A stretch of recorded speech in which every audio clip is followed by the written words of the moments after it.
All right. This is exciting. We are here. I'm here with the one and the only Kareem Cade.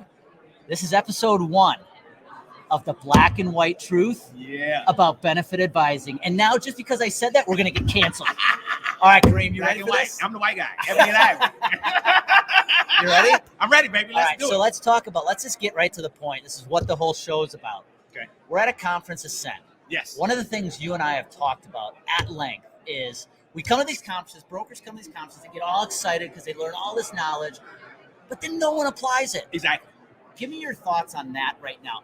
Theory versus application. Well, I've heard it best spoken this way, man. I would take ignorance on fire than knowledge on ice any given day, right? any given day, man. And so what ends up happening is that you get all of this stuff and we just revert back to what we've been doing all along. And there's no shifting or change. There's no execution. And so I remember talking to a motivational speaker years ago. And what he said to me, Andy, was that he sold all of these books. But what he realized is that when he went back and kind of looked at people who had actually read the books, that 85% of the people never read it once they left the function. So it was still sitting in plastic, sitting on a shelf somewhere where they never executed. They got an emotional side when they were there, fired up, ready to go. And then you know what they did? They went and made that first phone call. Somebody didn't respond the way that they thought they should, and they went back to doing the things. And the answer they need to everything is sitting, gathering dust on a shelf. Oh my goodness! Right there. Who was that motivational speaker? Remember? This was a gentleman named Jonathan Edison. And so I tell you, man, what's fantastic about it is that when we think about coming in here, and I'm thinking about all the folks, so I've seen a lot of these people. You've seen a lot of these same folks, and then you look and see their business, and it's still stagnant. That nothing's changed. You know, they haven't moved it forward. And you start looking at all of the money that you're investing in something like this. And I don't know about you, Andy, but anytime I'm investing money and time, I need a return on that, brother. Well, absolutely. I need a return on that. Our time is worth, an hour is worth a dollar amount. And, you know, I want everybody to know we're not just pointing fingers. We're also doing this. Yeah, no question. There was a time in my life that I was talking a great game. Yes. But at the end of the day, I go back and look at my clients, and I'm doing the same old shit. Day after day. So Yes. I want you to talk about your story. Obviously, you shared with it. Yes. Shared with me a lot. Your own mother fired you. Yes. Because you weren't doing your job. Because I wasn't doing my job. Talk about it had nothing to do with not doing that. And it happened. I recall being at home. That was a time prior to cell phones, so I'm dating myself. I'll be 50 this year, Andy. So I'm excited. Phone? It wasn't a flip phone. I hadn't even gotten there yet. And she was leaving a voice message on an answering machine at the house. And I pick up the phone. It's about 11 in the morning. I pick up the phone, and she's like, hey, why are you answering the phone right now? And I'm like, well, yeah, Mom, I'm going to get ready. I'm going to get out. And at that time, I called her early. You know, I'm Miss Cade. I'm going to call you. I'm going to do that.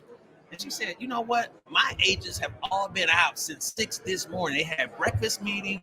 They've actually had sales appointments. They're having lunch meetings right now. And you're still at the house. You're never going to make it in this business. And it won't be because I fired you. You're going to fire yourself. And you know what? No sooner than she said that, I probably maybe about 8 or 9 months later found myself looking for a job in which I started teaching because I needed to have regular income coming in, but I had all of the answers. I had books for days. You know, and it's fortunate, unfortunate, depending upon who you ask. But I was married for 17 years and then was divorced. And people say, "Well, what did you get out of that?" My book collection. That was the most important thing that I had. All brother. my mentors. I'm like, man, I need those books. You can keep all the other stuff because these books help me get stuff. Well, it kind of goes back to, so you give me a thought. I hear young advisors a lot. I hear people just in general. It doesn't have to be benefit advising, saying I don't have the resources. And I'm like, oh, shit. That's nonsense. I'm trying to learn crypto right now. Yes, I am as well. Because I'm going to start investing. Yes. And it's funny. I had a conversation with my mom. Sorry, Mom, I'm going to call you out for a second. YouTube. Okay. And she said, oh, there's so many weirdos on YouTube. I said, you know what I'm doing right now? I am attending an MIT course. Come on now. On YouTube. For free, learning how to do crypto. Yes. MIT. Yes. So when like you said, so I call bullshit when the advisor tells me that he or she doesn't have the ability to go and do it. I'm saying, not anymore. Now back in my day, even if I went to the library to take a book out, I would go out and photocopy some of the pages to make sure I had it. But it didn't cost me but the 10 cents to photocopy. So you cannot tell me that in this day and age that you can't figure out how to get the information. So I want to talk about, okay, you get fired. Yes. go into teaching. Yes. But then you come back. Yes. What did you change when you came back to part 2 of your insurance? Man, right here. This real estate. This was it. Because what my mom said when I came back, when I called her, I remember calling her and said, hey, I think I shared this with you. And I quit that day in the school. I'm like, you know what? I always knew that I was going to do something different, but I quit that day. And I called my mom and said, hey, I'm going to come back into the business. And she said, well, nothing has changed since you were here last time. Everything's exactly the same. And I'm like, oh crap, so what are you going to do differently? But I got up every day on purpose, man, and said, you know what, I'm going to go after this. I needed to prove to myself that I could do it. I wasn't trying to prove it to anybody else. I wasn't trying to show anybody else. I needed to prove to Kareem that you say that you believe that you're this good or that you're worth this amount of money and somebody can't afford you, but you're not willing to work for yourself the way you would go and work for somebody else. Come on, that's nonsense. And so that was my mantra, that every day I got up, I got focused, I got out, and I wanted to be a part of that group that my mother was talking about at 6 a.m. I was up and I was out. I was on the streets already because I knew that my competition was still in the bed sleeping. They weren't out. They were doing what I was doing before. And so once I got that burn, because like you, I was talking about it. When I got that burn, man, I'll tell you, man, I used to have sticky notes all over the mirrors in my house, man. Just, you know, you'll be great today. And here's what you do. All the affirmations, man. And I'm like, I'm in there and I'm like a prize fighter. I'm going. And then I go outside and do nothing. And then I finally came. Matter of fact, some of those times I'd be hanging at my buddy's house with my suit on, hanging out, maybe drinking a beer or something in the middle of the day, man. I'm like, I'm not doing shit, right?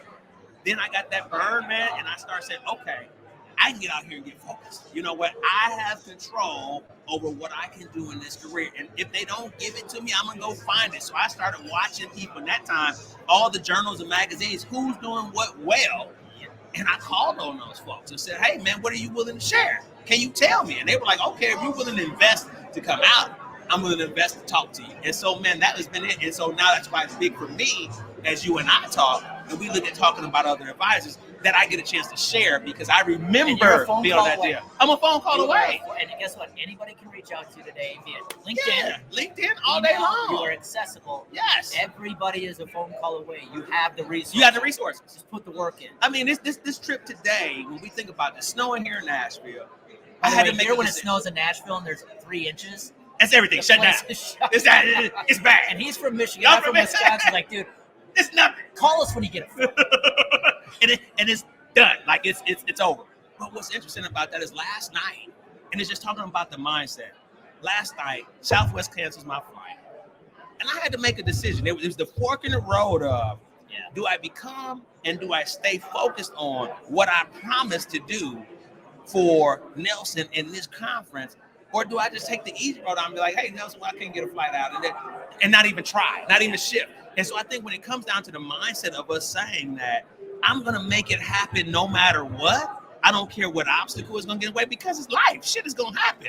I'm not going to tell you like everything has been great. However, it's still the old adage of, you know, with all this shit in here, there's got to be a pony around here somewhere, right? I'm looking for the pony, man. I'm always looking and saying, there's an opportunity for us to do more. And I think as advisors now, in a time when mergers and acquisitions are taking place, and large houses are buying up everything, you've got to look at it and say, what am I going to do to separate myself from the pack?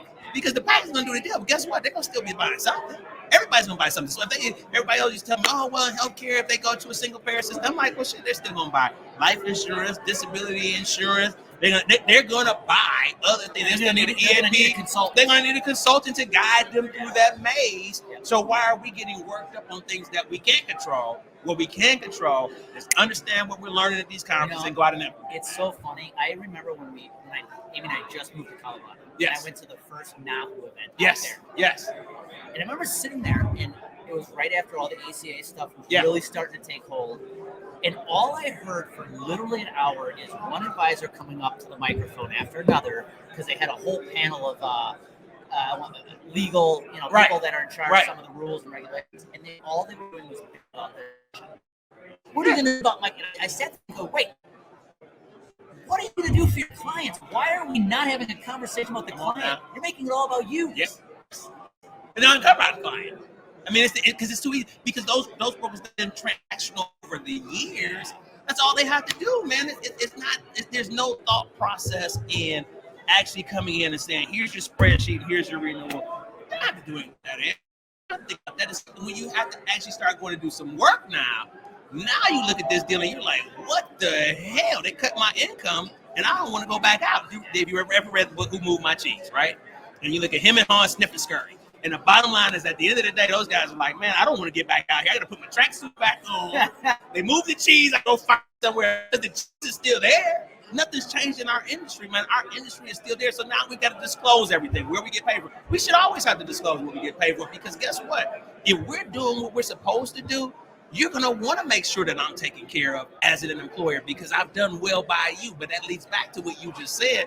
It's not about me. If I do what's best for them and I'm truly in a servant leadership role with them, and my role and part of their board and their C-suite is to be this person that's a part of the team. Although I'm not on their payroll per se, I'm indirectly benefiting from that. I've got to make sure, man, that I got value, bro. And if I don't have value, man, come on, well, man. And what you just said is backing up your talk with Warren. Yes. It's at the end of the day, you just said something. I got to about your challenge with the Southwest flag. Yes. I'm at a point where when a challenge is presented to me, I actually go, cool, because that means something really good's coming at the other end of it. The heart gets better at the bounce. Come on now. Come on. But here's the funny thing. So it kind of goes back to what you said when you got fired by Tom, came back. Yes. What was the secret sauce? It's putting in the work when no Putting one's in the watching. Come on now. Getting up at 4:30, so Yes. you're at that 6 a.m. Yes. breakfast. Yes. This is the thing, and boy, this we're going to focus on the series. Yeah. Is you've been sold that this industry about, hey, if you make it through 5 years, you're going to be golfing 3 days a week and enjoying life. Guess what? Here's the secret: work your face off. Work your face off every day. Hey, Every day. I hope they enjoy this episode. This is Man, episode listen. We're ready to turn this. This is black right here. This deal here is what people need to hear. All the rah-rah, I love this. But I love all the rah. That's fun. But when it gets down to getting the work done, the old adage again. Everybody likes sausage. Nobody likes to see how it gets made, though. You know what I mean? And so when you look at that work in behind the scenes, when nobody else is looking, you know that from being an athlete. Exactly. The work behind the scenes, when we look at the folks that are at the top of their game in athletics, you never look at the fact that all the time they're in the gym, all the time they're looking on eye-hand coordination, all the stuff that they're doing to train themselves to make sure that happens. You just think that they arrived there. Come on, man. That was the number one thing that would tick me off, Kareem, when I was playing pro baseball. I would get a lot of people saying, it must be nice, like to be able to play professional baseball. And I'd be like, do you understand the hours I put in to get here? Since you were 5. Yeah, since you were 5. That's something, and I think that's important. I've said this a lot more lately. I played pro baseball at age 21. Yes. But I started ball at 5. Come on. 4 or 5 years old. Yes. That's 17 years before I became a pro. Before you became a pro. You're not getting into benefit advising, and in 6 months, no. you're going to be an all-star. No, there's no way. I don't care how much information you look at, because every situation is going to be different, and you've got to be in the game in order to be able to uncover the things that you could do differently. You got to be able to look at that film. If there's no film, Andy, think about that. If there's no film, how do you compete against what's out there when you haven't seen anything that looks at how it's going to take you to the next level? So, man, I'm excited about this. We've got to do this because our community, our broker community, they need to hear. I'm banking on us doing what we need to do, because, again, the larger houses continue to buy and take, and I mean, this market continues to shrink. But we've got to have smart, young advisors that are coming into this deal that says, wait a minute, there's a better way to do what we've been doing. You can still drive that nice car, but let's refinance it and do it a different way. Let's do something different about this deal. So this is going to be fun, man. I'm looking for you were one of the reasons. You were one of the reasons I came here, man. That's stuff. I'm like, I'm going to see AEN. Any parting words before we wrap up episode Listen, episode 1, I want to tell you guys, there is nothing that supersedes work. The work is it. You've got to stay in the game. And here's the deal. Tune out all of the other folks. If folks are not going in the way that you're talking about going, don't worry about it. They'll still be there. Trust me. They'll still, the folks who were telling me they wouldn't work years ago, they're still there now. Now they're like, oh, it's fantastic that you're done. I'm like, but wait a minute. This is now 22 years later. So you're saying 22 years after the fact of all the work that went in. You don't see all the disappointments. You don't see the tears on the pillow at night. You don't see, hey, we had to miss a mortgage payment over here. You don't see all the other crap that went on behind the scenes to get the So I want to tell you anything. Don't give up on you.